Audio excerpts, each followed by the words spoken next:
নমস্কার বন্ধুরা, গোপালের হেসেলে আপনাদের সবাইকে স্বাগত।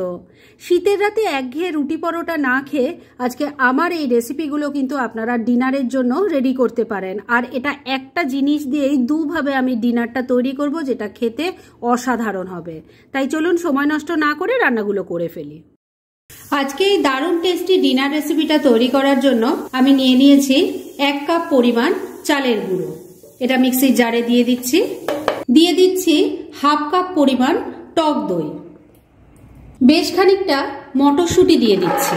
দিয়ে দিচ্ছি 2টো সেদ্ধ করা আলু, 2টো কাঁচা লঙ্কা ফাটিয়ে দিয়ে দিলাম। এবার দিয়ে দেব 1/2 কাপ পরিমাণ সুজি। এবার দিয়ে দিচ্ছি 1 কাপ জল। দিয়ে দিচ্ছি 1 মুঠো ফ্রেশ ধনে পাতা। এবার সবকিছু বেটে নিয়ে একটা মিহি পেস্ট তৈরি করছি। সবকিছু একসাথে বেটে নিয়ে একটা মিহি পেস্ট তৈরি করে বাটির মধ্যে ঢেলে দিয়েছি। দেখুন মিক্সচারটা এখন এরম ধরনের একটা মিহি পেস্ট তৈরি হয়েছে। এবার এর মধ্যে দিয়ে দিচ্ছি স্বাদ অনুযায়ী নুন, অল্প কয়েকটা দানা চিনি দিয়ে দিলাম, তবে এই চিনি দেওয়াটা কিন্তু একদমই অপশনাল। এবার সবকিছু খুব ভালো করে মিশিয়ে নিচ্ছি।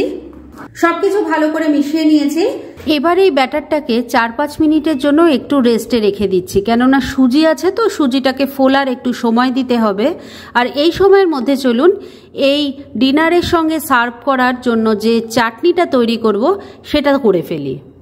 এবার চাটনিটা তৈরি করব, সেজন্য প্যানের মধ্যে অল্প একটু তেল দিয়ে গরম করে নিয়েছি। এই তেলের মধ্যে প্রথমে দিয়ে দিচ্ছি অল্প গোটা জিরে, দিয়ে দিচ্ছি 2টো শুকনো লঙ্কা। এবার ফোড়নটাকে কয়েক সেকেন্ড একটু ফ্রাই করে নিচ্ছি। ফোড়নটা একটু ভাজা ভাজা হয়ে গেছে। এবার এর মধ্যে দিয়ে দিচ্ছি 1 মুঠো বাদাম। এগুলো কাঁচা বাদাম। এই তেলের সাথে এবার এই বাদামটাকে মিশিয়ে নিয়ে একটু ভাজা ভাজা করে নেব। বাদামগুলো হালকা ভাজা হয়ে গেছে। এবার এর মধ্যে দিয়ে দিচ্ছি একটু নারকেল কুচি। নারকেলটাকেও সবকিছুর সাথে মিশিয়ে নিয়ে একটু ভাজা ভাজা করে নেব। নারকেল বাদাম সব হালকা করে ভাজা হয়ে গেছে। এবার এর মধ্যে ওপর থেকে একটু নুন ছড়িয়ে দিচ্ছি, মিশিয়ে নিচ্ছি।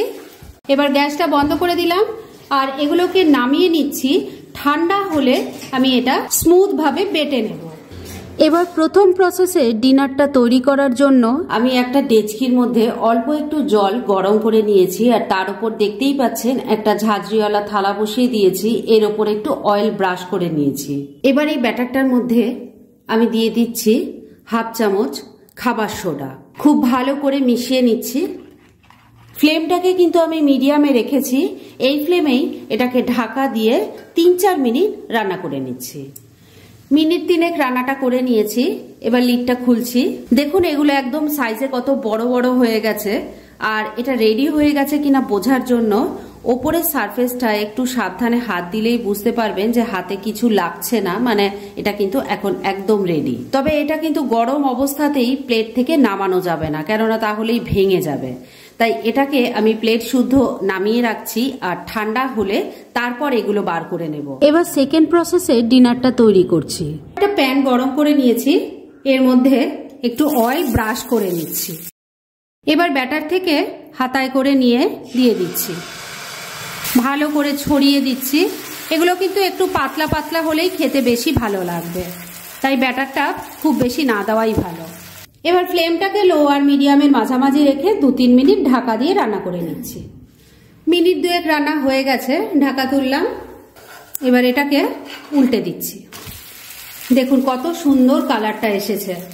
এইভাবে আমি আরো কয়েকটা তৈরি করে নিচ্ছি।